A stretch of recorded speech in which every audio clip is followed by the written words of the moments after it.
See how long it takes her to get here.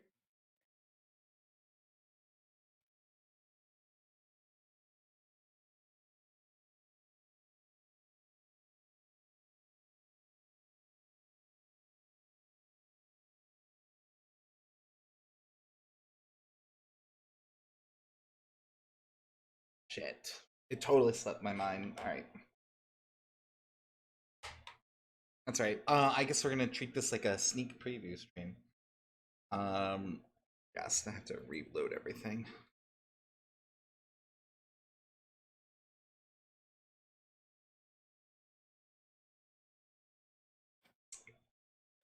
Yeah, Mr. Bear, I'm totally upset with myself. I don't know when Courtney's gonna be able to join. If she's gonna be able to join. She might have made plans. Who even knows? So there was While so she much was going on. chatting, she She would gave she quick messages was, earlier. yeah. We'll see if she joins. Yeah, real life happens. Yeah, that's true, but we're usually better about this. I think this is the first time we've ever actually forgotten that we were supposed to be streaming. So anyway, we were just looking over the RP that we're going to be doing. So I'm kind of just treating this like a sneak peek, if you will. You guys can obviously see more information on my end. Siren has her view open, but she doesn't get to see like all of this stuff that's not listed. Yes, it'll be like the birth of Wildstar and everyone else. Um, so, and you can see like down here, I literally copied because this is like a continuation, not a continuation, but it is taking place in the same campaign I've already run. But it's gonna have like its own little plot line and stuff like that and its own beats. So it's not like someone else's story, you know what I mean? But I am reusing some stuff because it's in the same world. So there's literally no point in creating a whole new set of assets when I already have this fucking world. Um, which brings us to a few things. Like you'll see I've got some journals down here. I'm going to be clearing these out, but you guys will be having journals as well. And they're pretty straightforward. Like they just come with like a little thing, you know. And you Cool. guys can fill out whatever you want in those. Now, the big thing that I was talking with Siren about just a minute ago, before I remembered that we were supposed to be live, which she reminded me instead of Mr. Bear, is the build a skill. And we were going over it. Some of it, obviously, the font I have to like redo. This is still work in progress. Um, in this campaign, the players will be able to build whatever kind of spells they want to have. And so this is more of like a guiding line. It's not necessarily what they absolutely have to do, but just to give ideas of like what things will end up costing, what kind of powers they can have. Um, and so basically the players can essentially do whatever they want as long as they work with me and we balance it so it doesn't become like utterly game breaking. Which in this world in particular, it is a low magic setting, and they will be magical characters, so they're going to be relatively overpowered for like a lot of things. Now it is in a cyberpunk setting, so there are like laser rifles and things like that. People with cybernetics, so they might not one shot as many things as you expect. They might find themselves in a lot of like firefights where they're being, shot at by roving gangs and stuff like that, which canonly is a huge issue in this world. And again, because it is a dystopia, it's not exactly policed well. Is probably the best way to put it. Um, there's almost essentially no police presence outside of like the one percenter districts, which are all very lavish, well lit, and essentially in this world, because the sun is dead, light equals wealth. So as you are going from like the one percenters where they essentially have like an eternal daytime, you step down into the poverty people, or the middle class, if you will, where they only have light for so many hours, and there is a power saving time that the city as a whole goes. And I use the word city loosely because At this point, overpopulation is so gross that the whole world has essentially melded together as one city, which is referred to as Terra City. So there are no nations, there's nothing like that. It's all literally one giant city. Um, During the power saving hours, which would be like our equivalent of a nighttime or a curfew, I suppose would be a better way to put it. Um, they basically put everything at like half power, so each district drops like a level of safety. There are places that are eternally dark, which are referred to as the no light zones. No light zones are kind of like your stereotypical forgotten ghetto. You're talking like if you're looking to make black market deals, hire a hitman, something like that, you would be looking to go to a no light zone. Low light zones are like for your working poor. Those would be people who are literally just barely scraping by. That is a theme in this world overall. Most people prioritize where they live because of the world setting. So, for an example, a lot of middle class people, or people in like a normal district, if you will, um, they are all living paycheck to paycheck as well. They're all scraping by. Everyone's just barely making it because the price of life is so high here. And the price of having light and that safety is so difficult and hard to obtain. So, like, a low light zone becomes a no light zone during the power saving hours, which of course means like people get broken into. Like, it's that kind of place. It would kind of be like sleeping in a crack den overnight, for lack of better terminology. Like, it's not the kind of place you'd want to be. Like, someone probably stays up all night and makes sure that if anyone breaks in, your whole family doesn't get murdered. um in the normal zones, they do become like half light district because it is like one in between. And that is like you wouldn't want to be caught on the street. If you're out and you're walking late at night, it's almost guaranteed you're going to get mugged, you're going to encounter some kind of gang. It's when these criminal groups in those locations enforce their boundaries, enforce, their taxes, their protection services, all that. So in Terra City, one of the biggest things that you guys are probably going to be trying to balance is exploring the world while not staying out too late. And like nobody really risks going out at night. Police safety, same thing. So when districts drop in light level, so when it's like the power saving time, they have less police force, which they have hardly any to begin with. In a normal day, say in a normal district, you would be lucky, we'll say, to see a police car at any point during your day. Most of it is going to be in the one percenter districts, like I talked about, which are like the Corp. The Corp is literally the superpower of the world. Essentially, in the narrative of this world, corporations became so big, became so wealthy, that they literally bought the planet. And so they merged together and became what's known as the Corp. There are other smaller factions that exist in Terra City that also have political pull, but they are not as wealthy as the Corp. The Corp is essentially the head honchos. The other three are private enterprises that would be like our equivalents of like, let's say Amazon and Walmart fused together. They would have that kind of like buying power in their world. So, yeah, I mean, that was like a long little rant of what we were doing, but that's kind of what we were talking about. Flavor skills are a big part of the game, so players are going to get used to that. On the character sheet, Siren, if you're looking on your end while I'm doing this, you're probably going to Mhm. notice that there's stuff shown here that's not in the character sheet. That's because some of it I'm removing, some of it I'm adding back in. I was kind of balancing what I was like chopping off Mhm. because there's so many things to learn and be able to develop in this world.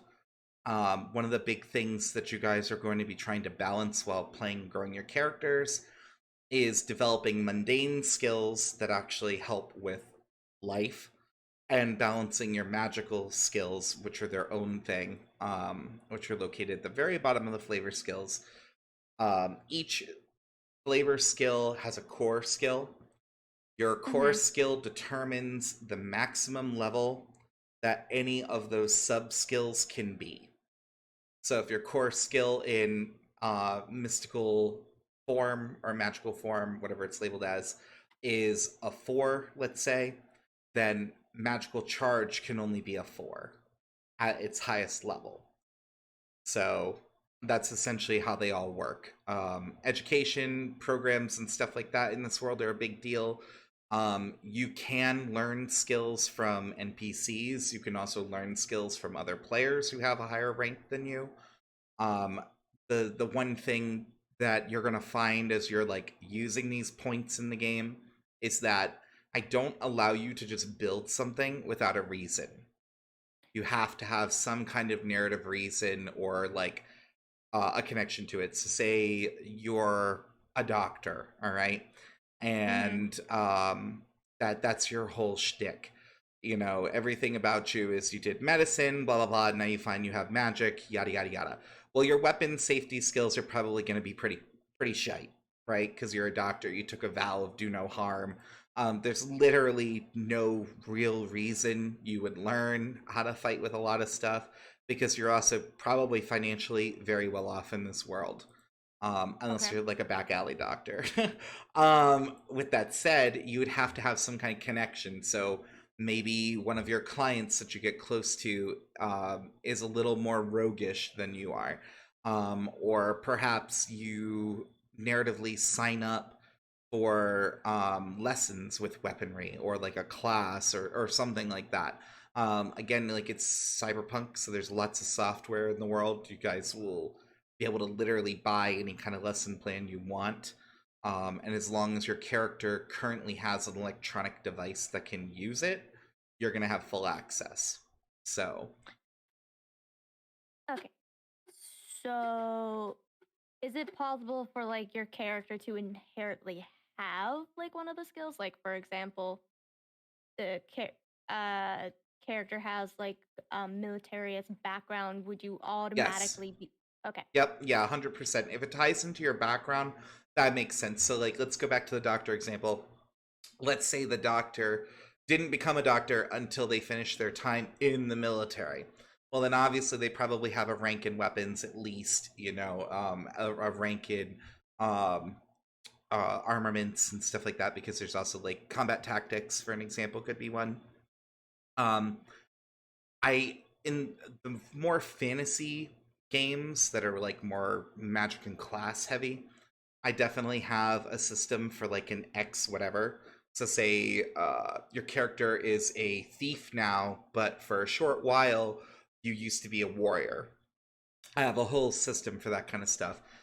So doing something like that in this game would be relatively easy. Um, it usually comes at like a difficulty cost. So like it might be something like learning a skill from what you used to do might be like twice as hard now than it would have been like back when you were in it. You know what I mean? Something like that. Um but yeah, so basically the world is your oyster. Like you can do whatever you want in this. That's kind of like a major fun part of tabletops and RPing. But my Uh, game is all about freedom. okay. I'm building like mentally. I'm building a background and building a character right now, and it's Yeah, totally fine. Yeah. And I know like when I'm done streaming, we could talk about your stuff more in detail because I know you probably don't want to like give away anything. Um, mm-hmm. I got a world lore section for you guys, so if you want to like check it out, you can see exactly what's going on. The top part, the first campaign I did in this world, they were literally children, so they were literally in elementary school. Um, So like, so what's the so it's like the age in this one? Pretty much anything you want to be, because if you have like yeah, I don't know if your cybernetics can expand your life or some shit. okay, so Not really.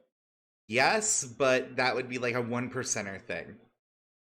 Okay. So you can like have common cybernetics and stuff, but anything that's gonna like make you live longer, you're talking like buku bucks, you know. So even though it is in the future, because of the fact that it is a dystopia, there are huge gaps in the wealth and the access to technology. So a lot of people in, say, a low light district might have like a tablet or something that is similar to what we would have today if you had like the highest line tablet, whereas like a one percenter would have like, you know, the equivalent of like Cerebro or some bullshit. You know what I mean? Like Mm, their technology is going to be wildly advanced. If it came to a situation of, say, you were trying to hack them with your crappy device versus their device, it would be almost impossible unless you were like a very, very skilled, knowledgeable hacker, and they weren't. Um, but yeah, so I mean, there are like flying vehicles, there are all kinds of stuff like that. However, cars and whatnot are relatively rare because most people simply can't afford them. Because again, most people are spending all of their money on where they live, so that way they're not getting like robbed or murdered all the time. Um, Another big factor is because everything is so overpopulated, everything is basically like the heart of New York, essentially, but probably even more exacerbated. So it's like you can I mean, like walk, Hong Kong. yeah, you can walk 30 minutes to basically any kind of thing you could really think of. There are districts for certain types of products, and the Hmm. quality and like worth of those things will vary greatly, you know. I mean, just because there's like a doctor nearby doesn't mean they're a good doctor. You know what I mean? That kind of thing. It's just, it's a lot of scraping by, and it's a lot of people doing what they can. Most people participate in illegal activities in this world mostly out of necessity. So it's not uncommon for somebody to have like a job or like an illegal job as their main job. Um, so So I'm tr- like illegal fighting and all that jazz is. oh, there's all kinds of stuff. So like for an example, one of the biggest gigs, if you will, that's like illegal is removing the safety requirements from like weapons and armor. So in Terra City, things are so advanced that if you don't have the weapon skill for like a weapon or a piece of protective gear, it literally will not function for you. You just simply cannot use it. Like the program itself, everything basically has an AI, will not allow you to use it. So people who can remove those restrictions are highly sought after by like black market people because in this world everyone is barcoded. It's that kind of dystopia. So you will have a barcode on one of your wrists, and when you use gear and stuff like that, or go through a checkpoint, or literally anything in this world, any kind of transaction you make, it will involve having your barcode scanned. So all of your information is tied to everything. So if you use a gun or something like that and leave it behind, they can access the information in it and know that Siren is the one who fired the weapon last. Unless you have a hack, had Un- someone you, break unless it, you have essentially someone jailbreak hack it, it and essentially jailbreak it, correct? or unless you can do that shit yourself, and Or then unless voila. you, or unless you could do that shit yourself. Yes. Okay, I'll have you know I am taking notes while we're having this Oh, you're totally conversation. fine. Yeah, that's what it's all about. You actually have a notes section on your character sheet too, if you want. I'm just writing on like one of the in little pieces of paper, just bullet points. You're good. So one of the things I'll point out is down here. You guys will see I have a thing called My Bloody Hero. Oh, actually, you can't because I'm in the way. Let me move myself. Boop, boop, boop. So you have a full vision, even though I'm now like floating in the center of the screen. You are now center stage. Yeah. So you'll see that I have like My Bloody Hero down here. So in this world, technology is so advanced that there are virtual reality games where people can live out their entire lives. And because escapism is such a big deal, because everyone lives in a fucking dystopia, it is very common to run into people who are virtual reality diehards, which are basically a group of people who try and live as much, if not all, of their life in virtual reality.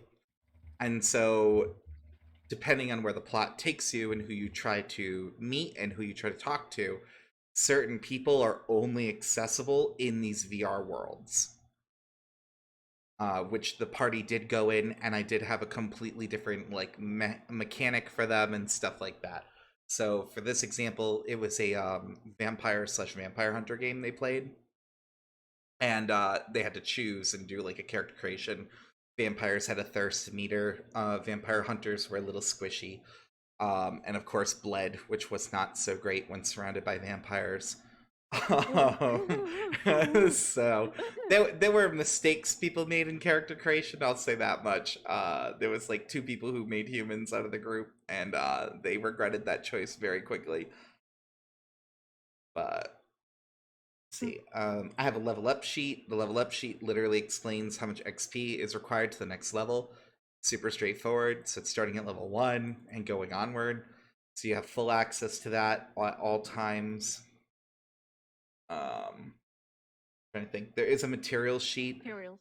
So with materials, that is as you play and you learn certain skills, you can actually create items. So like for an example, one of the flavor skills is makeshift. And that allows you to make simplistic weapons, so think like spear, stuff like that. Um if you meet someone who's more advanced, there are people who can actually like craft and create, say, unregistered weapons and stuff like that. Um, Whatever materials you bring them, those become the stats of that equipment. So in my game, it's things like a tier one, which is in my world basic. Um, a tier one weapon might have like 5 materials. So you choose what 5 materials that's actually made of, and that gives it its stats. Um, the materials come in their own tiers, so you can see like quality goes up, more stats are given, stuff like that. Some things do unique stuff like regeneration and stuff like that. Um, those things are obviously more rare, but it opens the door for, say, you have a few really nice pieces of tier 4 items in its early game. Maybe you make a tier 1 gun with tier 4 materials, and it'll basically be like a tier 3 weapon, out the door. Mm-hmm. Stuff like that. So again, a lot of my game is like open. I have all kinds of stuff too, like hidden in here. Like I have like my magic systems and stuff from the other games. So all of this is like stuff that we can easily dip into. A lot of this is stuff I probably wouldn't normally share, but since we are kind of doing this as like a side thing, like there's a holidays handout. That's going to be a thing. So usually, the holidays are determined by like in-game events, or as people like discover stuff, or like in one campaign the characters could make up their own holidays because they were the government, so stuff like that.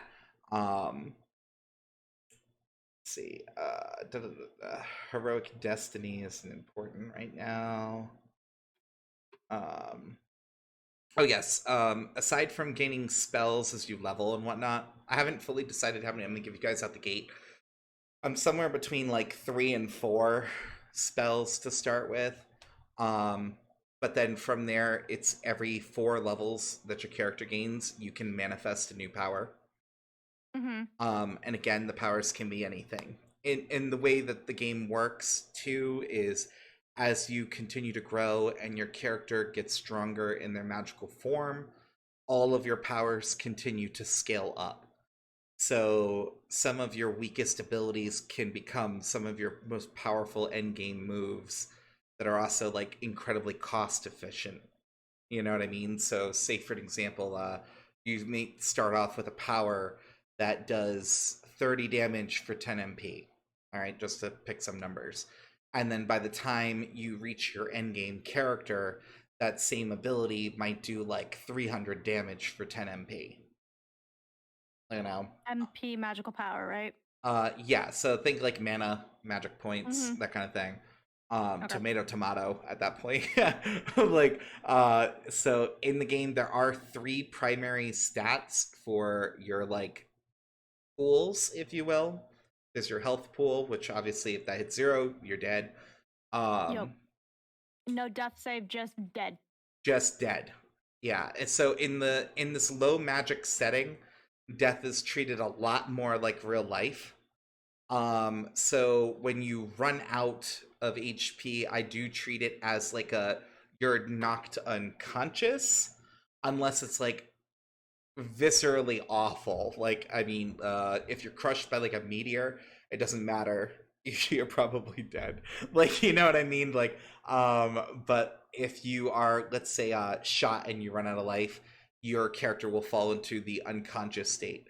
Um, there is no system of like every round checking for if you're dying. It's not like D&D in that regard. It's much more simplistic where it's like if essentially you're left there, you'll die. So say the battle wraps up and everyone forgets you're on the ground. Boop. Sorry. Like, or if the other thing would be if your body gets hit again, that's just an insta death. You're just gone. And in this world setting, death is I say permanent, but nothing in my game is truly permanent. Like I always give the option to people to try and like undo stuff or correct things, but it would become like an arc to get that done. So like your friends might be able to make a field trip into the depths of hell to pull your soul out, but it's going to take an entire arc to get that done. So, Um, like, if we're pretending like a magic, imagining Android, which just mhm. we had conversation on Hypothetically, whether someone's an android, yeah. hypothetically someone's an android and is it discussions of whether they have a soul or not. Whatever. Moving on. So possible is would it be possible for said android to do a memory bank backup, and so that then the party would have to go grab their memories that were stored, and then Yeah, they something could like be that for like an alive. android would be totally different than like a human creature, obviously. So yeah, like with an android, and same thing, say the android doesn't have a memory backup because, you know, whatever reason, or maybe they haven't made one very recently or something. Um, it's all about like what's up with the head. Like where's their data center? Is it stored in their head? Is it stored wherever? You know, you're an android, it could be anywhere in your body technically, as Mm-hmm. long as that data cluster, that drive is safe within you, you can completely be rebuilt and stuff like that. That's totally fine. um but yeah, so but if you lost that data, there does kind of open the door of you know, you wouldn't necessarily be you again, you know what I mean, because you'd be like a blank slate. Right. So it would essentially, that would translate into like a character death. Usually during the campaigns, I give people like 2 to 3 lives, and so the way to work is your first death is free, and what I mean by free is you get to come back to the table the very next session.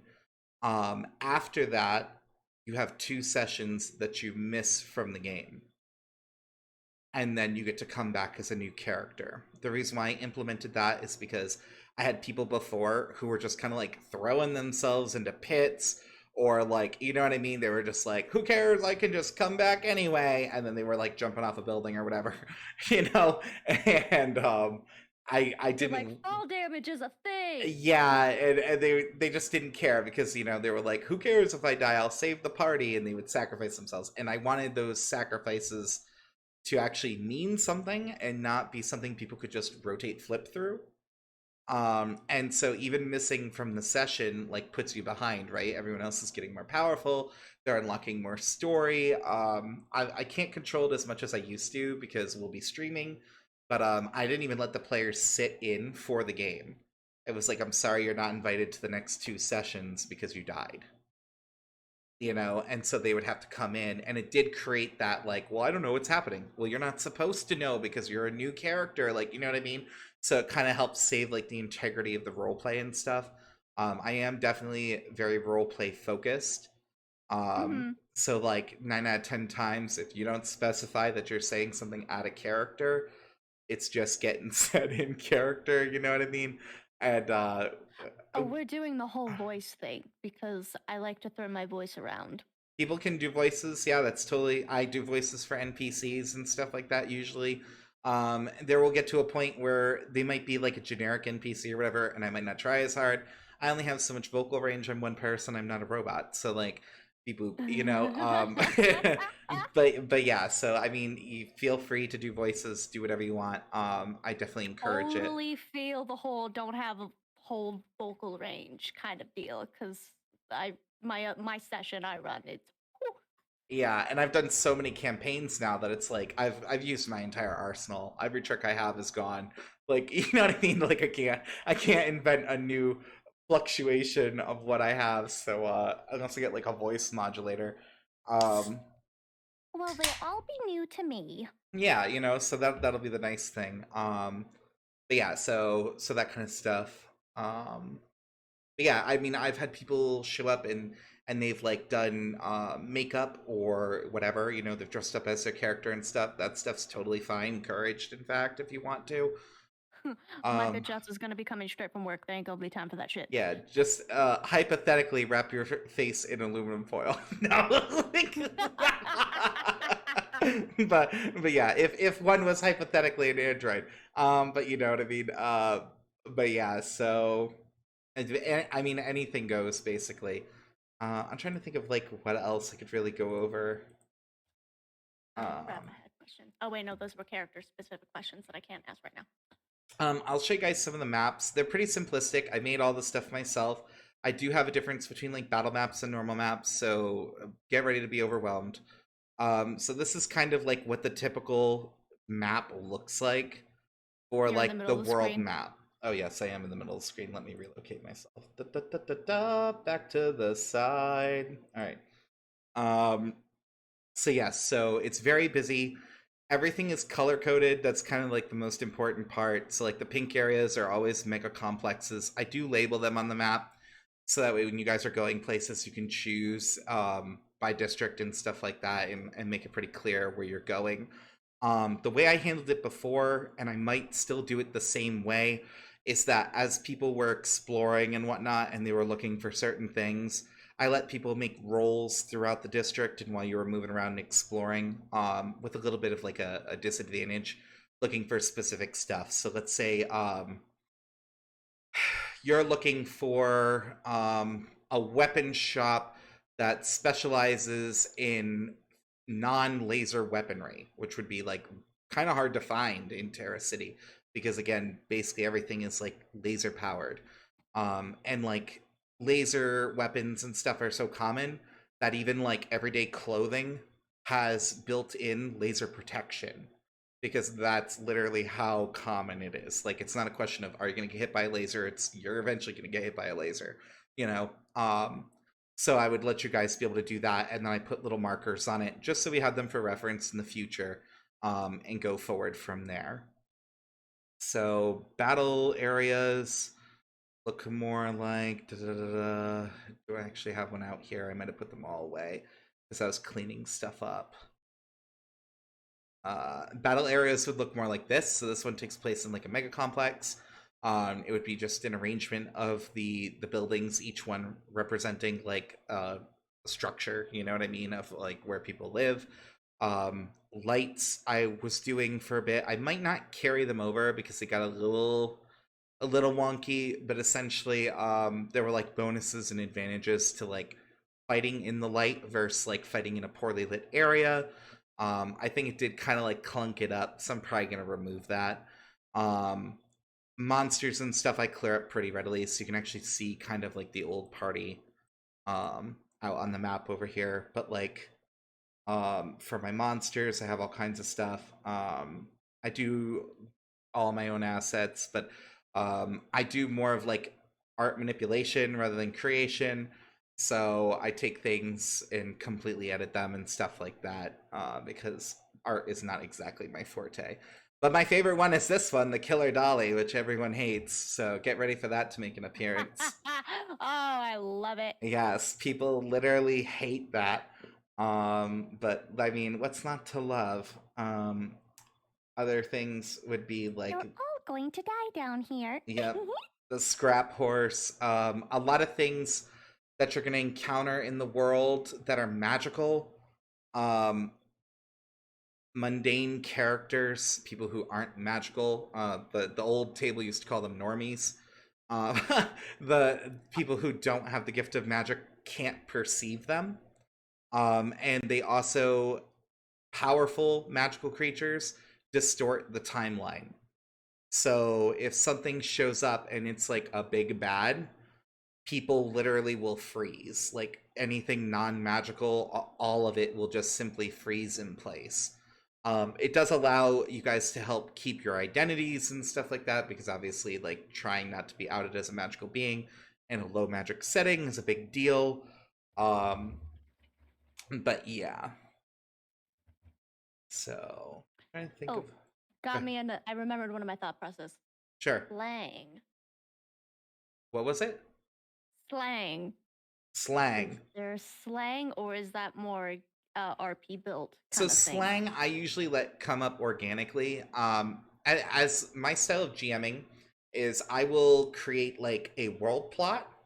I will help Mm-hmm. establish character plots, and then I might have some faction plots going on. So, like for an example, like I talked about the Corp has their own agenda. The three factions that are also very powerful, each of them have their own agenda. There's a group called the Resistance. They have their own agenda. So like all these things will be like in place and running parallel to the plot. And then what you guys indulge in or fuck with is totally up to you. Um, I will tell you this much though. I am completely the GM that, like, if you're just doing side quests and ignoring the main plot, the world will burn down around you. Like literally everything will just go to good golly shit. Um but yeah, so I mean, but I also don't impose like a strict time limit or anything like that. I mean, there would be like signs, that things are getting a little dicey. You wouldn't just like be playing one day and it's like, oh, by the way, for lack of better example, the Pentagon's gone because that just happened, or you know what I mean? Like you'll be aware of the major events going on, and whether you deal with them or not is totally up to you guys. It's like going to be one of those you like you start noticing little pockets of resistance popping up more and more and more, and then before Mm-hmm. that they storm the castle. Yeah, yeah, exactly. I've done things where like forums are a big deal in this world because um I have to touch on hacking. So the internet works a little differently than what we're used to, Mm-hmm. because hacking is such a crisis in their world that literally the internet is not free anymore. So the only way to actually get to a web page or a service is to have a direct link to it. There's no such thing as like Google, there's no such thing as like, Bing, there's no search engine, because hacking is so rampant that they don't want that to just be like out there. That's essentially just asking someone to like ruin your day. So, a lot of places will like update their websites, their addresses and stuff like that, and it's totally normal to have a link that works for like a month and then it doesn't anymore, which could be related to a cyber attack or just security of the company changing their link so that they don't get hacked. So that stuff is like a big deal. So there is kind of a lot of like footwork and establishing connections that the party's going to end up doing. Um and well, I just want to make sure that Courtney's message comes in, which did. All right, and that kind of thing. So, you can find like a news site or something like that, or you could see literally the URL on the television or something. But will it stay that way? You know what I mean? So, but there Mm-hmm. are ways that you can get information and that you can reach out to people and stuff like that. So is there like a general like two sites that everybody can look at, like no matter what? Nope. Nope. Okay. Just because it's literally not possible to maintain. Especially in a world with magical hackers. There are people like that are both magically gifted and are already a professional hacker. Mm-hmm. One of the big names that you guys will be encountering, I wasn't going to mention it, but her name is Raven. She is literally the world's most famous hacker, and she is all her points as a character. Essentially, this is obviously more than I would share normally. Are in hacking. Literally every single thing she does is hacking. Um, yeah. Courtney, please don't do that. If you want to get on mic, Courtney, you can be on mic. I am. Oh, okay. I was like, but that sound effect was like, why? Sorry. No, I just it's didn't want fine. to interrupt. Yeah, instead it's like bloop, and I'm like, the hell, yeah. So anyway, yeah. So like, say your character is a hacker in this world. Raven's someone you know. Like everyone knows of them. Nobody, like I obviously gave away that she's a girl. Nobody knows if she's a girl. Nobody actually has ever seen Raven, but Raven is like the type of super hacker that will just change people's social security numbers for fun. No. Like that's how skilled she is. Like if she's bored or whatever, she will just redirect satellites and stuff like that. Like it's like so she's a little bit of an agent of chaos, but yeah. She was definitely a fun character. I look forward to when she gets to be introduced in the plot. Raven is quite the character, yeah. Yeah. But yeah, so there are a few figurehead people that you guys will meet in the world. Um and one of them that's going to be missing that I've kind of already given Courtney like a little blurb about it. I don't know if I have the file or I would directly share it. But essentially one of the three superpowers that are like the private enterprises, their leader is named Pratt, and where you guys are going to be starting in the plot of this game is that Pratt is currently missing. So like literally one of the four superpowers of the world is just like gone. And that creates this huge power vacuum where the other companies are trying to gobble up their domain, and the resistance is also trying to gobble up locations within the domains during these chaos moments. So I have that blurb if you want it. I can copy paste it to you. yeah, could you? That'd be helpful. It says it's too long. Well, I guess I'll do it I over here sent then it in instead. parts, yeah. I sent it in parts. Actually, I'll just scroll up. I probably can just find it. Oh, what am I doing? I can just pin it. I'm a dunce. Me dumb. You're fine. Okay, so I have it right here. So I'll just read it if you guys want to hear it. I'll even drag it on the screen. Doink. After the disappearance of Pratt, head of the world's most powerful and advanced protective equipment, Terror City has found itself in a state of turmoil. The terrorist group known as the Resistance has used this opportunity to expand their base of operations into some of the sectors formerly controlled by PPE. The other three major factions, the Corp, M, and E, have been fighting for control of Pratt's properties as the heirs to his fortune and lover has been assumed dead as well. Both Pratt's and Jade's blood were found at the scene, and authorities have yet to get a ransom.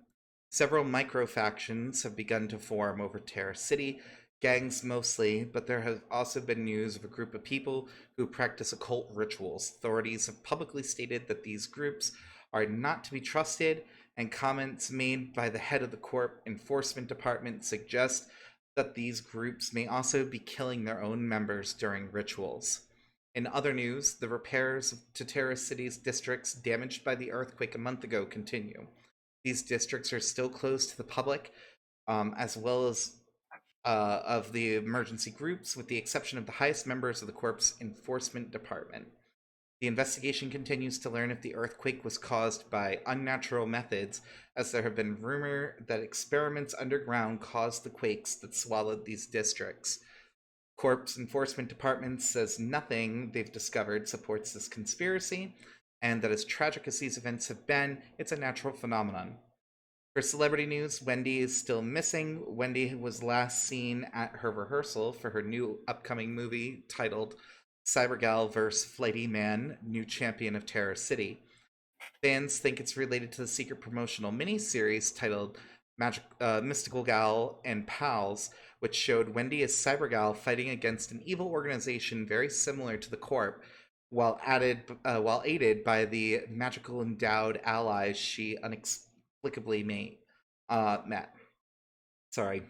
The cult hit miniseries is thought to be based on real life by some conspiracy theories because of episode 21, which featured Cybergal and pals desperately trying to save a school being attacked during a festival. The episode aired at the same time and day as the horrific shooting last year at District, and I just have the thing in there because I changed the districts. So that is basically the rough that will be more or less the opening of the campaign. So again, more than I probably would normally share, but since like totally forgot, I'm just like oversharing at this point of stuff like in the process and where it is. You're good. But yeah, so There are certain things I'm taking notes on and certain things I'm not taking notes on, so I can have a more genuine reaction when I hear it. yep, yeah. It's and the way I have it in my head, just as like a spoiler, if you will, is that the group of you that are going to be working together are going to be a self-founded band of magical beings. You guys can we'll probably sit down and like choose how people met each other. I usually make a roll. So when people create their characters, I have everyone roll a d4 for each of the other party members, and every time you roll a 4, that gives you like a rapport with them, which essentially establishes that you have more background with that character. If say you were to roll like 1, you guys are friendly. You know, if it's 2, you're like best friends. 3, you might be related. You know, that kind of stuff. Um, and I do it based on that. So we'll have to like sit down and have everyone roll for that kind of stuff too. But like that's as we go along. We're in like the baby stage, so we haven't made it that far yet. So I can't like spoil anything for that. So I'm sorry. We're in like beta stages. Yeah, because again, this won't be ready for like another month and a half, something like that. But I am kind of like streamlining stuff. I've been working on the code for the character sheets and stuff. Like if you look at your character sheet, you will see that the background art, that's going to be like the actual thing. Hopefully that's easy enough to read for people. If it's not, I can alter it for the players. Mostly worried about the players being able to read it. Sorry, stream. I can read it. Yeah, like I really had to lighten up the image because I think it looks really cool though. yeah, the idea was to try and create like a window view of like looking out at Terrace City. Best scene from the inventory screen because that's mostly empty. Yeah. So, and I have like different ones. So I'm gonna play around with it. I might use different lit versions for different pages. I don't know. I might just keep it all the same. Because I do feel it's very much so whitewashed, so you lose like a lot of the color and a lot of the detail. But like a black text, what am I gonna do? So that's where I was at. But yeah, so It's cool. and Mr. Bear, if you have questions too, you can ask them. Yeah, Mr. Bear, you're a part of this. Part of this. There's my notes section. I'm like, where the fuck is my notes section?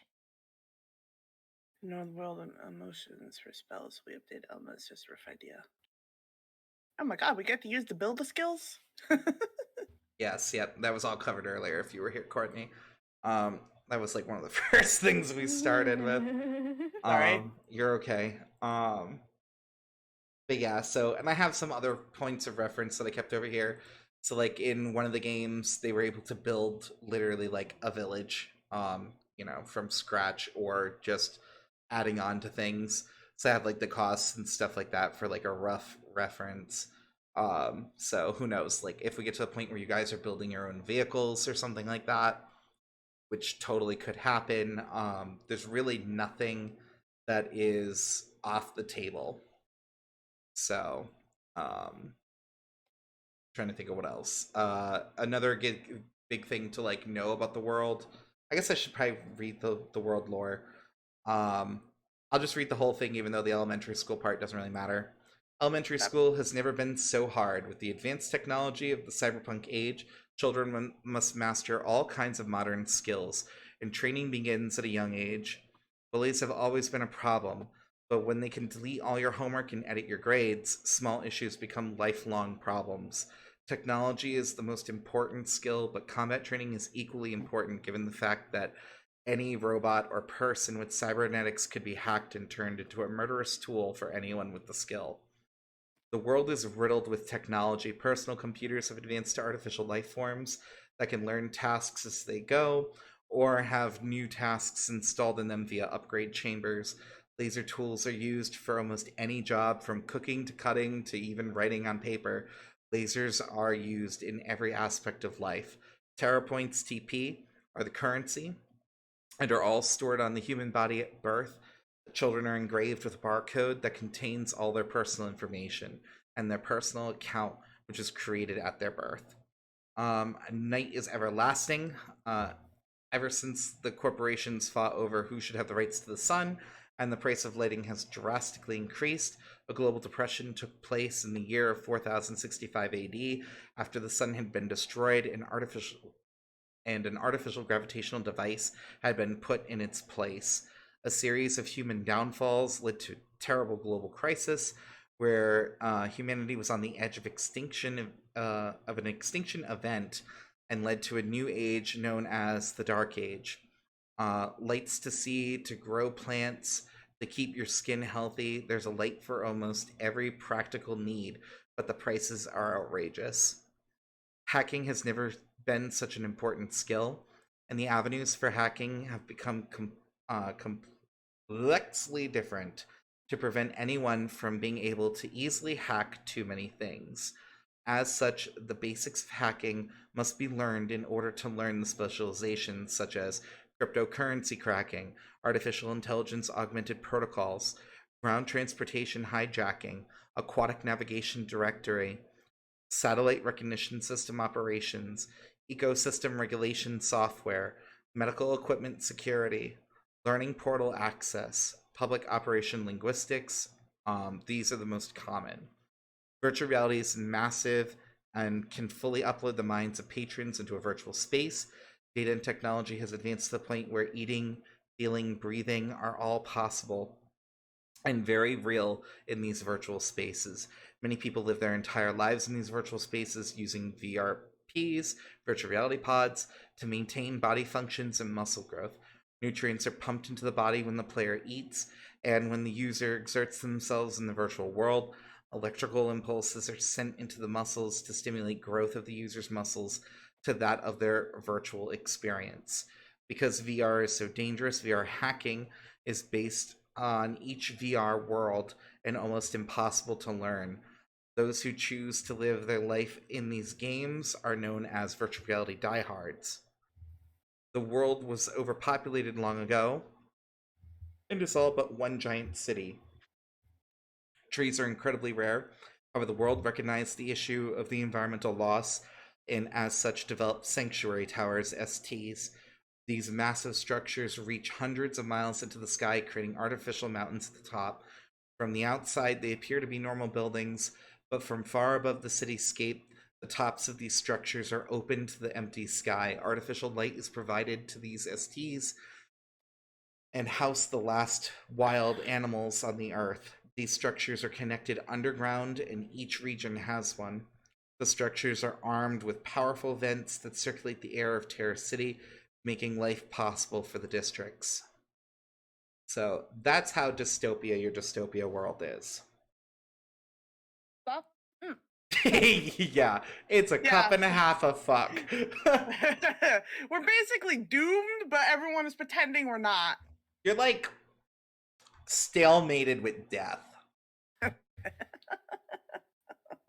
Not an uncommon occurrence, though. With that said, something else that's kind of important to know about like the STs, which are the sanctuary towers, the animals in them are all genetically modified, and most of them are basically Jurassic Parked, where a lot of the animal species had gone extinct. And so they revived them with genetics and basically kind of cloned the animals. So while you're hunting, say you're in the ST tower and you decide you're going to try and kill a deer or whatever for meat, laser weapons and stuff like that are very ineffective against them because they are actually already built in with armor for that.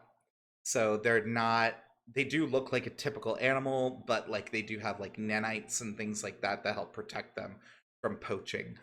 Taking anything from a sanctuary tower, by the way, or like killing something in a sanctuary tower is punishable by death in the world. In other words, you probably shouldn't unless you Yeah. really have a very good way to sleep Yeah, the ST towers are fuck around, find out land. out. Okay. So, a couple questions. I almost forgot what they were, but let's see if Go I can ahead. remember them as I go. So, you said that the whole with the light good for keeping your skin healthy, blah blah blah blah blah blah blah. Hmm. So, obviously those with will have the personal ones are in the top 1%ers. Yeah. But are there like areas in the city that are that the communal lights where everyone can go, like in marketplaces or something like that, market districts? So like lights are so valuable that like they are sold individually. You wouldn't find like lights that have function, let's say. You're not gonna Mm-hmm. find like a healing light at like the public park. You know Okay. what I mean? They're not gonna have something like that where it's like, oh, here's like your Nurse Joy station. Put your arm in, and it'll do and be done. Those sell for big money. Lights usually have multiple uses, but I do usually make you roll when you use them to see like the wear and tear on them, and they do eventually like crack and break. So you can find lights in the shop that literally can close wounds and stuff like that. Also, the VRPs, is that it sounds like it would be one of the one it on one point it sounds like it would be one of those 1%er things. On the other hand, it's also the lower class things Yeah, because it sounds like it's something very expensive that to so go into. which is true. Virtual reality is so advanced in this world that there are ways to like. I mean, we see it nowadays too. There are certain games that are like play to earn. You Mm-hmm. can earn money in these games, which then most people put back into the cost of their pod. So like the trade off here is that these people who are living there aren't paying for a house. You know, they're paying for a pod. So it would be like comparing living in your own space versus like one of those hotels in like Japan where they put you in like the little cryo tube. You know, Yeah. if you've ever seen those, it's essentially that. So like you can store hundreds and thousands of players in the same space that maybe a family would live because they're all just hooked up to tubes. So it's a mix between like horrifying and like kind of amazing because they are Mm. escaping their nightmare world, but they're literally choosing to be part of the Matrix. So is it one of those that you can get like what 2,000 of this type of special currency that's only in the virtual reality, and if you don't reach it, you have to pay X amount of Terra points in order to upkeep your pod. Right. So essentially, like, say you wanted to go and join this, right? You would start by paying Terra points to get in, because like Mm-hmm. that's the world currency, and then after that, the game would have its own like interface for exchange. You know what I mean? So it might be like for every 10,000 in-game credits, you can translate it to 100 Terra points and stuff like that. You know, whatever the disgusting turnover is, because you know it's going to be ungodly. Oh yeah. Yeah. But of course, the trade-off there is that you really don't technically have anything else to do but play the game. You know what I mean? So you're always in the game, so it's kind of like the most advanced version of the game. You know, so congratulations, you lost the game. But yeah, Gonna make your character a VDH siren. No, I'm just curious. yeah. So it, I mean, it is kind of an interesting flip But again, like I mean, the condition of the world is so awful that many people make that choice to just be like, bye, and then they just leave and go Mm. on in their own business. Games are so advanced as well that like people can procreate in them. But really they don't like make a new child. It's just like an artificial intelligence that's a hybrid of like your genetic material and whatnot. So like people do live out full lives in these VR spaces. Hmm. Can, That sounds weird. can, can people have virtual children in this virtual world? That's what I just told you. Literally, that is Alright. exactly the statement I gave you. That's weird to Could you me. could you ask me a rhetorical question again? Yes. Thanks. Oh, Oh, I go have a ahead. question about barcodes, about the Sure. barcodes that Yep. everyone's on. So let's just say something happens, and so let's just say barcode left hand. What if happens if you like say for example the character loses that hand, that arm?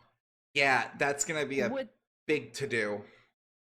So so does that mean that it would be when like you get applying for a new social security card, but at the same time, like to compare it to like our world, right, our time, it would be like having to go for a new social security card, a new bank account, a new driver's license, getting a copy of all your school records, your medical history, like literally every single aspect of your life that you need anything for, you would then have to get like copies of. So like losing a limb, especially the limb with like the barcode, is like something you don't want to have happen no matter what. Mm. The big question would be, do you still have the limb or did you lose the limb? Like, was your arm shredded or is it like severed on the ground over there? Because, like, if we can just scan the barcode, then, that kind of be considered proof of purchase. Quick DNA test, they'll know who you are. You know what I mean? So, Here's proof that I was born and yeah. existed. It's my Yeah. hand. Now, but if someone chops your arm off and they're robbing you by doing that, and you no longer have said limb, yeah, that's going to be a little more complicated to get replaced. And could definitely put your character in kind of a tight spot. I will say, like, as dicey as the world is, there are easier ways for people to make money off you, like through like mugging you and taking personal effects and stuff, because pretty much everyone has technology. So the odds of you being mugged and someone chopping your them off to steal your account, pretty unlikely unless you're like Pratt. If you're one of the superpowers of the world, those are the people that like you probably are, don't get too close with that knife, but even still they'd have to hack your information and stuff like that. And no retailer or anything like that is going to accept money from a severed wrist, like, you know what I mean, like like yeah. So general. are the barcodes only on your like your wrist? Yes. So for the most part, everyone has them on their wrists. The only times that it would be an exception is if like you lost a limb, maybe you were born different. You know what I mean? So they might put it on like your shoulder or maybe your neck. It would have to be somewhere that's easily visible because it's something that they use all the time. Like if you were going through a security scan, it's got to be something that can be like easily detected or easily like quickly shown. You wouldn't have people with them like tramp stamps or like, you know what I mean? It wouldn't be like Uh-huh. inner thigh or anything like that. You Well, know? because another thing that I was asking that I was going to ask is it one of those that you always have to scan your barcode like as you're going through a train station or something, Yes, if you're gonna or is use it public transportation, your barcode's being scanned. Yeah, it like is. you actually hold your barcode over it, or is it one of those as long as your barcode is visible, there's a big whole body scan that goes whoop? It's not that much because again, dystopia, right? So they do have the Right. technology where they probably could scan the whole car, let's say, but that wouldn't happen unless you were like somewhere like the corp district. You know what I mean? Where like they're the one percenters, they have all this excess money. If you were riding like a public bus in like a normal neighborhood, you would just kind of swipe your wrist like you would like your travel card. You know what I mean? Like Mhm. It's basically like a portable credit card / your whole identity in one. yeah, literally.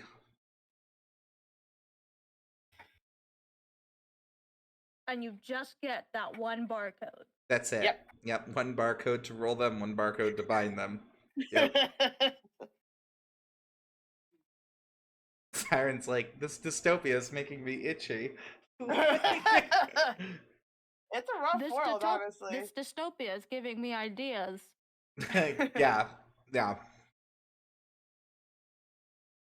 It's a rough world out there. And to go with our hypothetical from before, so hypothetically, if someone was an android pretending to be a human, they would literally have to either commandeer a barcode from, say, the recently deceased and then graft it onto like artificial flesh that they have, or they would have to go and get like an identity produced by somebody like a major hacker.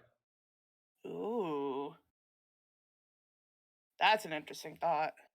But then of course, like, you're talking a major that would be extremely expensive. So that would not be like the norm, you know. There would be like reasons. Raven tier. Yeah, or you'd have to work with like a group of hackers because they would have to hack so many different departments and so many, you know what I mean, to make sure you had a complete background. That'd be like, or I suppose you could skip medical as long as you never have to, you know what I mean? You'd have to be like, oh, Right. I don't need a doctor. No, I'm good, thanks. Like, you know what I mean? Like, but that'd be like fucking PPE level of hacking, though. it would be everywhere. You'd have to hack literally medical records. You'd have to hack government records. You'd have to hack bank accounts. I mean, like, you'd have to hack schools and have a history of like where you went and everything, what grades you had. I mean, it would be a to-do. It's a lot. You'd literally artificially create an entire life. So,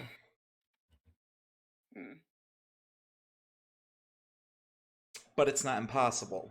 So, but most certainly would not be the common thing. There'd be damn good reasons you went to that length. Why you as a robot became a human. Or want to pass as a human, yeah. And is this something that you general question, only digital dice, or can we use real dice? Digital dice only because it does roll in Roll20 and shows like the actual result. So like, example. Yeah. Hey, I love it. Not bad. Yeah. And so that way there's no question of like if anyone's cheated. Now even when I do my GM rolls, even though you guys might not be able to see them, I can show them on stream or whatever if something comes up and people get heated, because you know sometimes people do. But I'll be honest, I almost never fudge dice. I'll never say that I haven't, because I definitely have once or twice.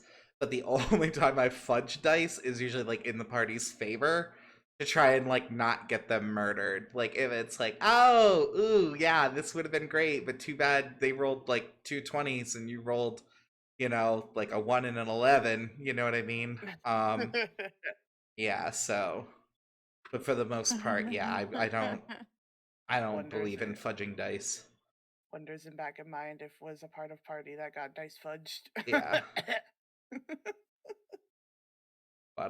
But yeah, and I've only probably fudged dice maybe 3 times. Again, like, I'm usually the person where like if the bus is gonna hit you, I'm gonna let it splatter you across the road.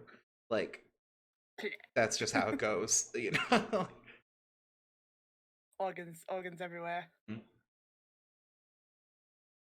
Oh, side things. Mm-hmm. Side question. Side, not game related. This is something that I just randomly remembered from work. So I now have a whole new meaning for trash. Trash everywhere. Oh yeah, garbage as far as garbage as I can see. Cause holy fuck. Yeah. No, there was 7 giant black bags of garbage.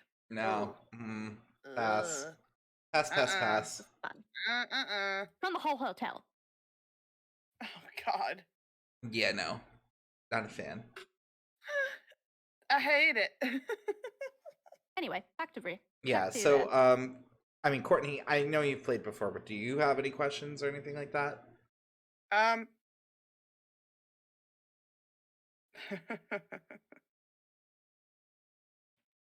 that's hard because I have knowledge from before, so I'm just like, how do I ask stuff without giving stuff away? So I'm just like, I no, already told you, not really. you might as well forget a lot of plot points and stuff because this is kind of going to be like an alternate universe telling.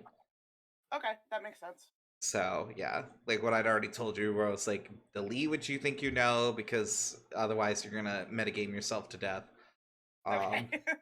Yeah, yeah. Then no, not really at the moment. Just like you said, I have a basic knowledge already, so I can't really think of anything. hmm Mr. Bear, did you have Well, any questions?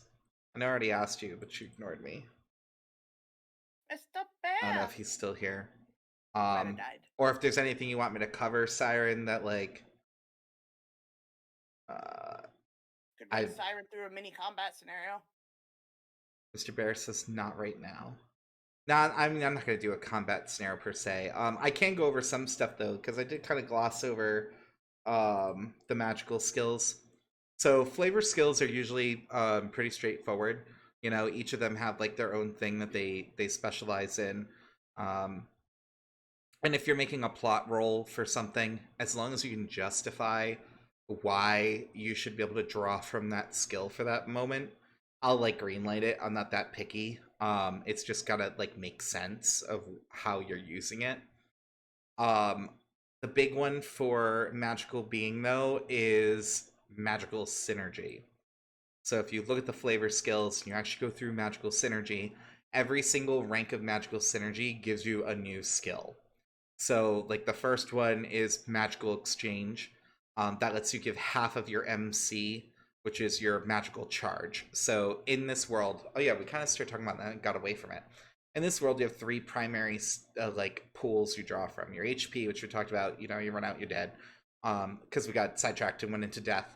Um, then you have your MP, which is your mana. That's like your general cost for skills, abilities, it's also sort of kind of represented with like fatigue, you know. So I do use like martial skills and stuff like that will still cost like MP unless it's something the tool does all on its own.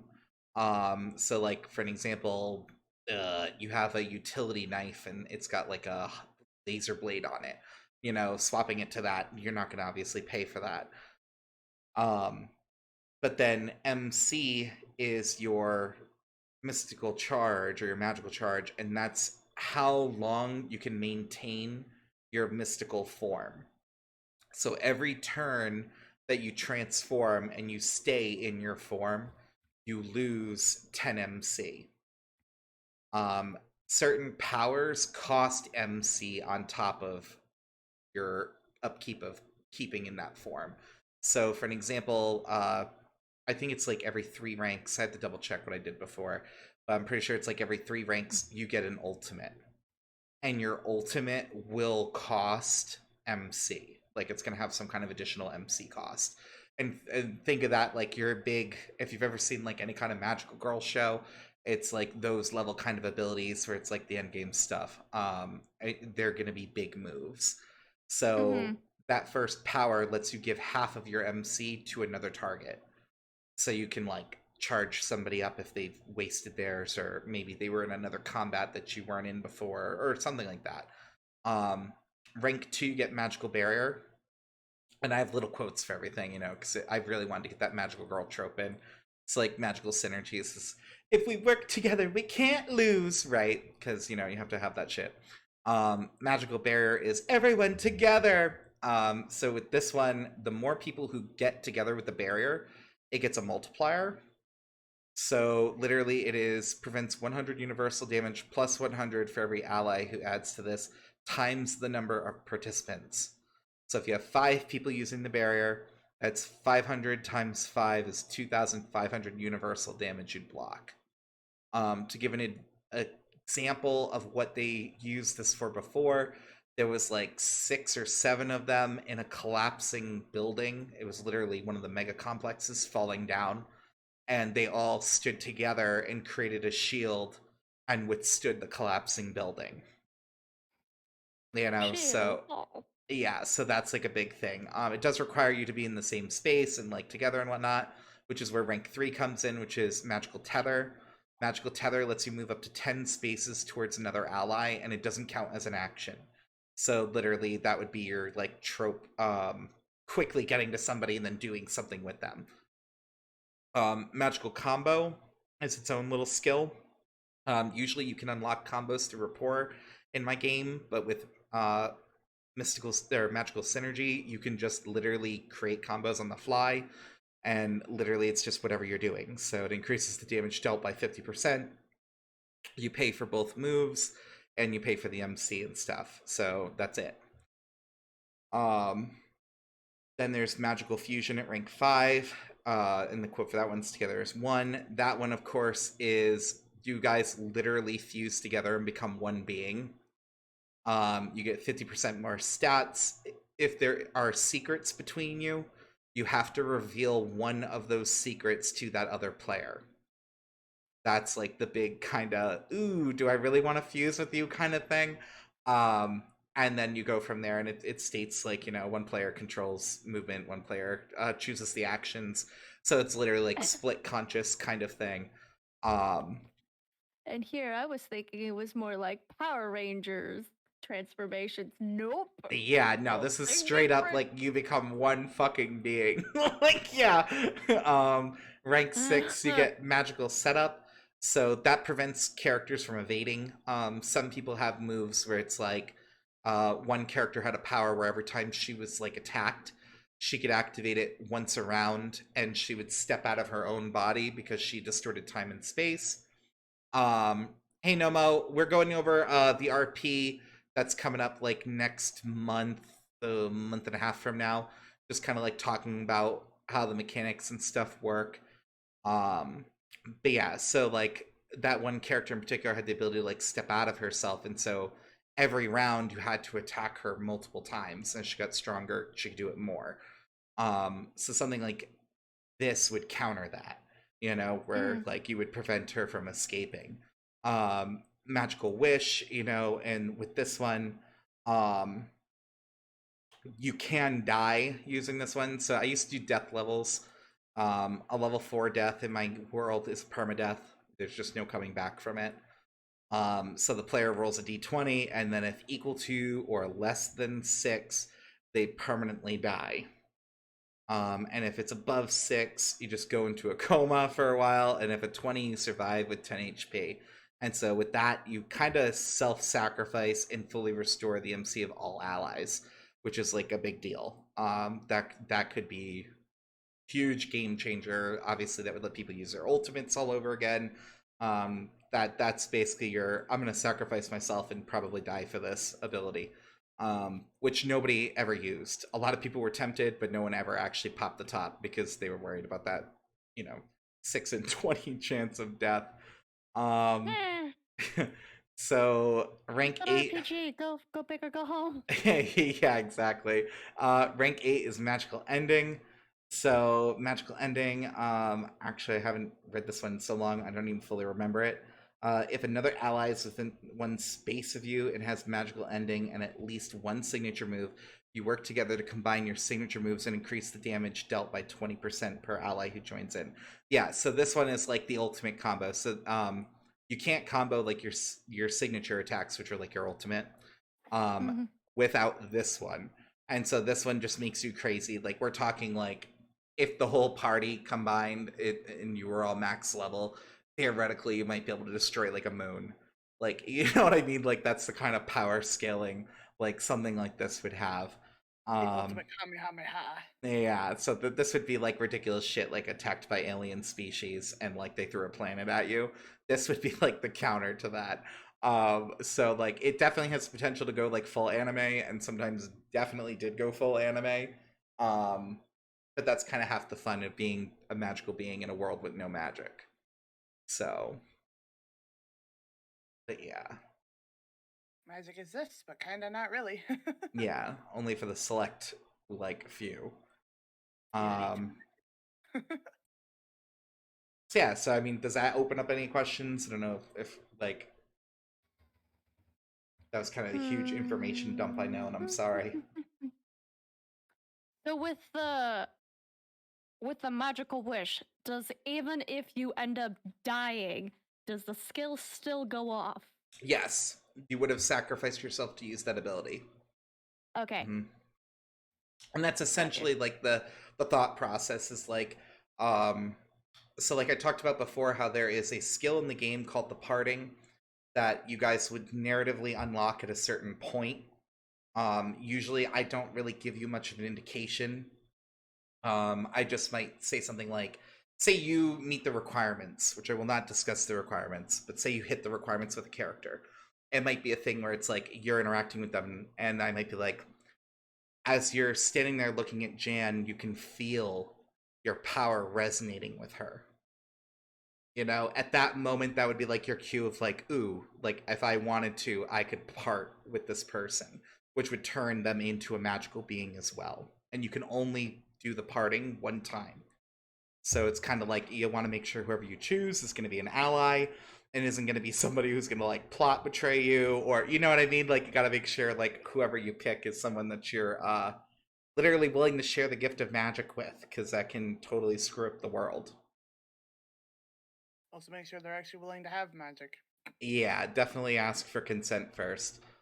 So, I will throw out there too, because we kind of just talked about like the world setting and stuff in general. There are organizations that are canonly aware of magical beings. As magical beings, you'll know this because most magical beings are in hiding, because these people who are looking for you want to basically like government experiment on you. They want to like cut you up and like figure out why you have magic and how to get magic for themselves. And it's very common for people who are identified as having magic to just up and get spirited away and just never be seen or heard from again. Poof. Oh no. Yeah, and in the magical community, here's another big thing you'll enjoy. When you die as a magical being, you actually leave behind a crystal. And if another magical being consumes and absorbs that crystal, they grow in power. Yes, hello, Mr. Bear. Num num num num. On the other hand, if shenanigans happen, someone might be able to revive you from said crystal. Yeah, theoretically, having that core can lead to a resurrection moment later on. But in the magical community, because so many people are hunted, there is the temptation to kill and consume other magical beings to grow strong enough to protect yourself. Because not everyone has the same level of like magical aptitude out the gate. So some people plateau at a 2, you know, and some people can go all the way to a 12. So, and like a 10 would be basically like crazy. 10 is like any magical girl show you've seen the final stage of, and like a 12 would maybe be like the ending for Sailor Moon, where she becomes so powerful she can control death itself. Yeah, like that kind of level. So, to give like a scale.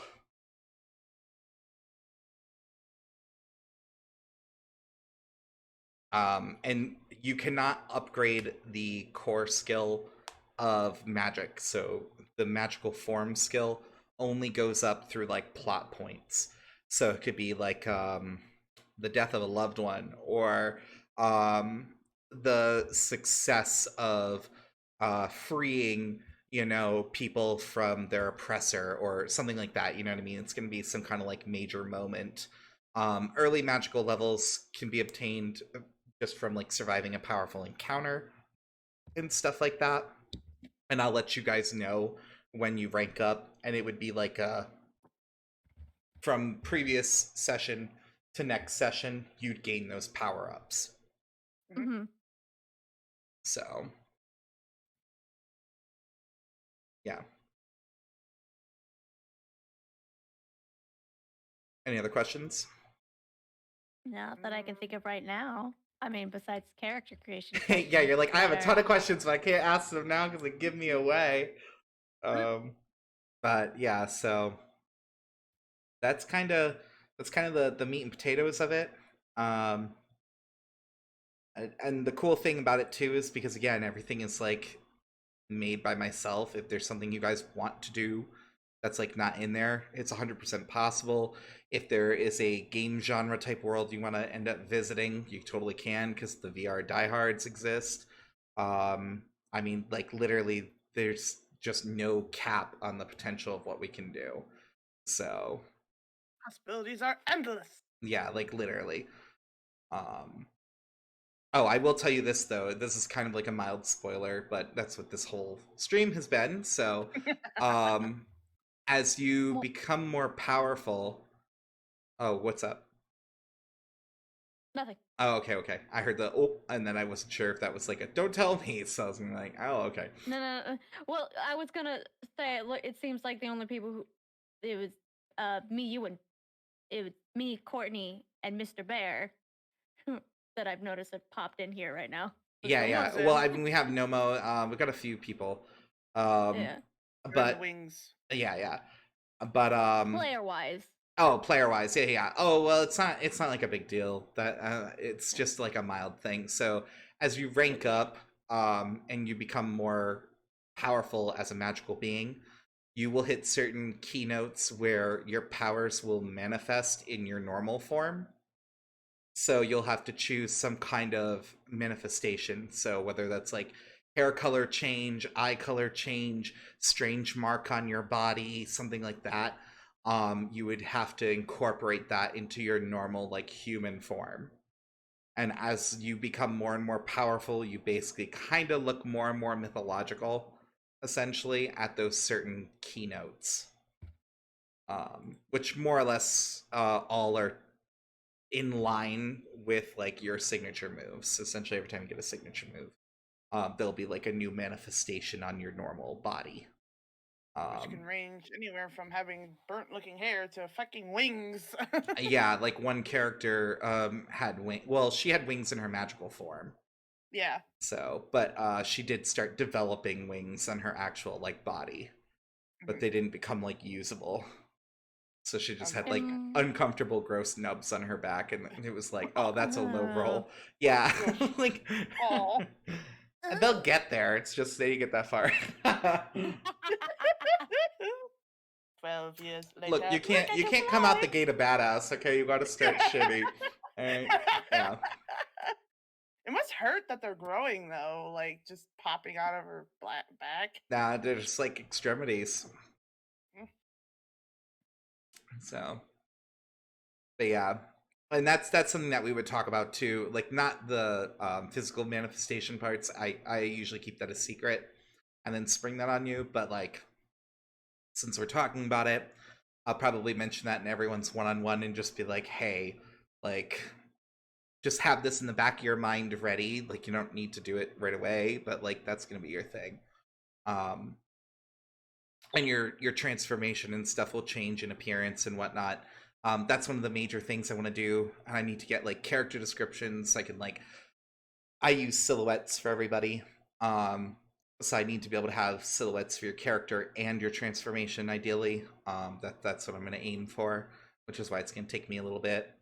But yeah, so that's what I've got. If you guys don't have any other questions, I might end the stream early. I don't know. It's up to you guys. Crap! I thought I had one, but I forgot it. Wrecking brain to try and prolong.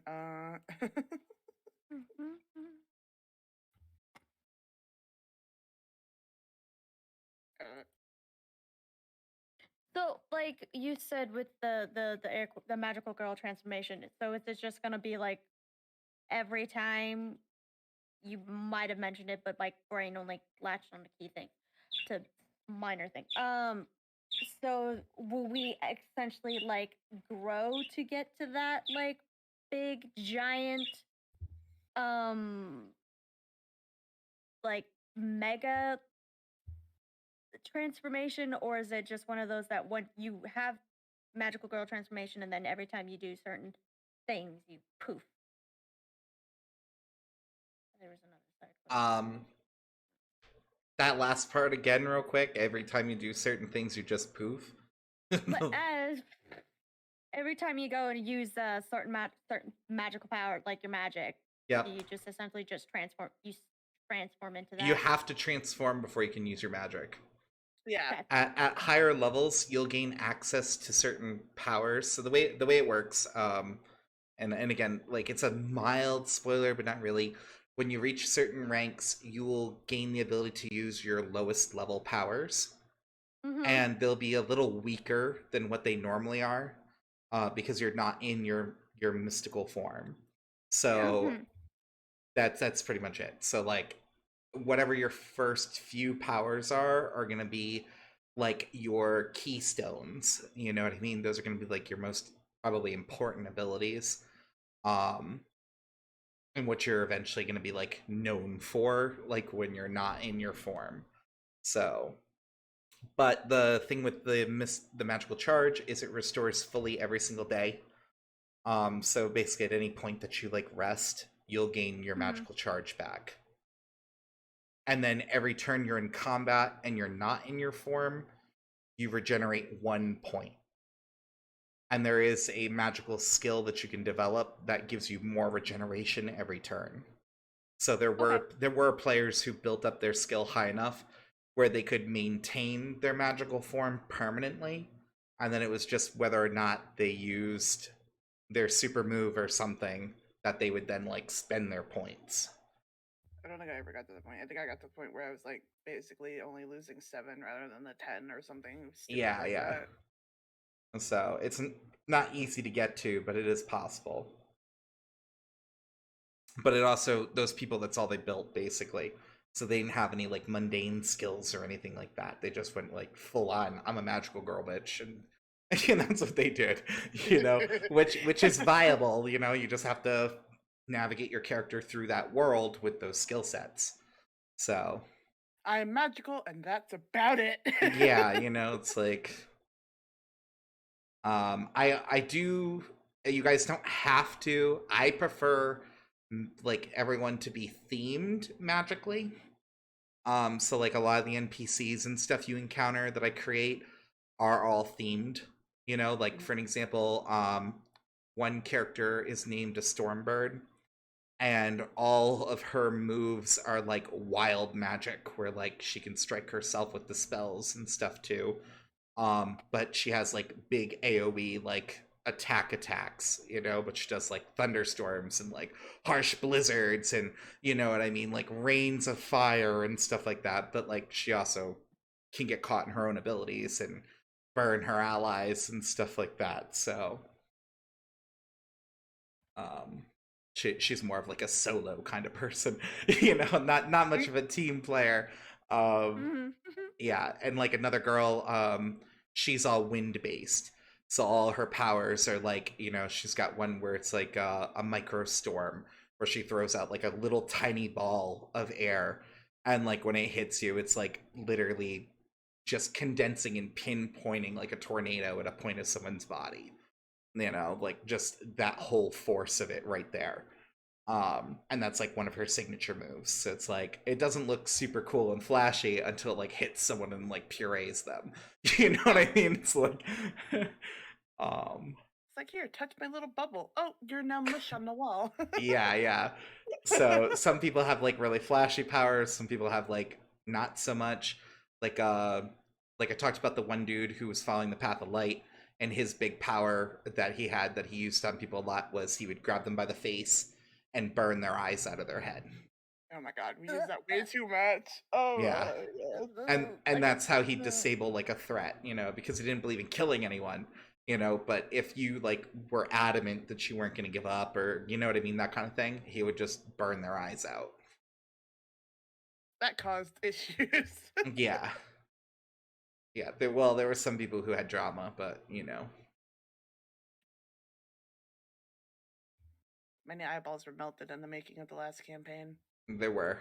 I mean, you guys straight up murdered a bunch of people too, and that's another thing too. The death mechanic in the game is kind of like superhero rules, where it's like people only die if you say they die.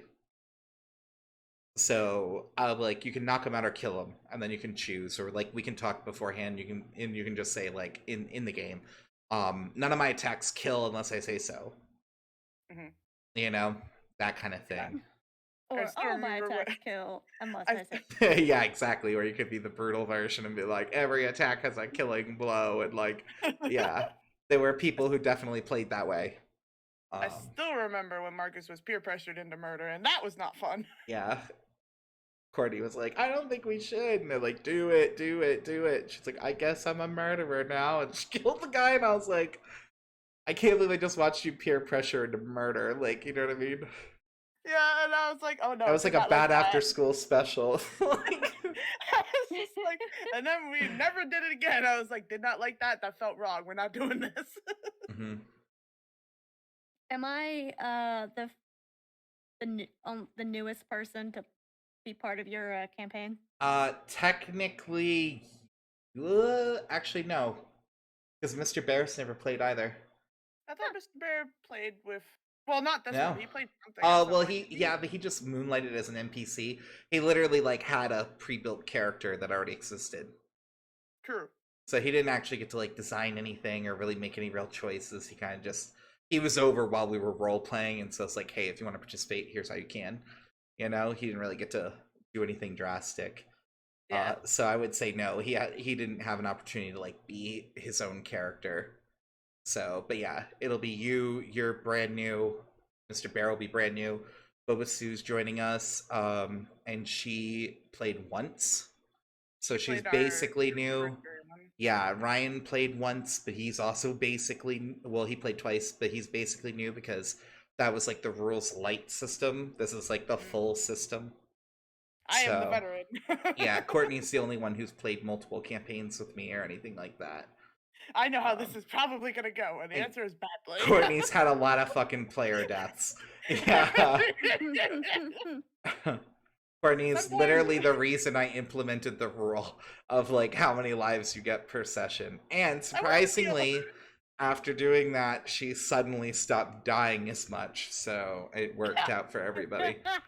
In my defense, some of those deaths were not entirely my fault.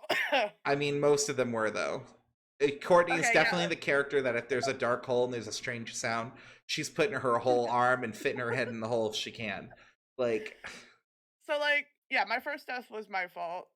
yeah, we don't have to partially, we and don't have to count them all. then- Yeah. But yeah, so like I mean, death is a big deal in my game. I'm not gonna go out of my way to murder you, but again, like if you walk out in front of a bus, I'm gonna take your life. You know what I mean? Unless you're like super strong and able to stop that bus, then that's totally different. Yeah. Okay, now I'm at the character. That's good for me. Yeah, no worries. I think we're Good pretty question. much done anyway, right? No one else has any other questions before we wrap it up. I know we kind of got sidetracked with stuff.